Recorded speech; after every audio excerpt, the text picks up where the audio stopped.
How to save Remedy Model 1001, 1100, and 1600 files to a USB flash drive. To save Remedy 1001, 1100, and 1600 files onto a USB flash drive, follow these steps.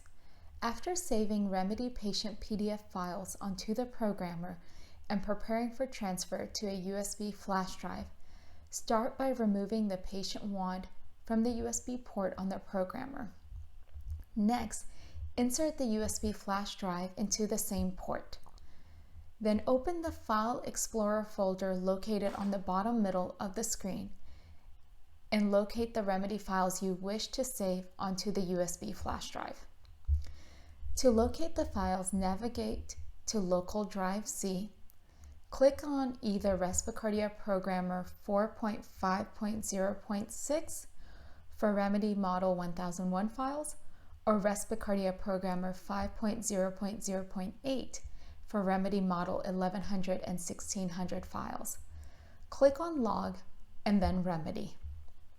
After locating the files, choose the ones you want to transfer. You can accomplish this by right-clicking and selecting Copy. To right-click on the programmer, press and hold with the stylus and then choose Copy. Once the files are copied, navigate to the USB drive folder. Here, right-click and choose Paste. You'll notice that the files are now saved in the USB drive folder. To safely remove the USB flash drive, click on the up arrow at the bottom right of the programmer tablet screen to reveal hidden icons. Then select Safely Remove Hardware and eject the USB flash drive from the port. These are the steps for how to save Remedy 1001, 1100, and 1600 files to a USB flash drive.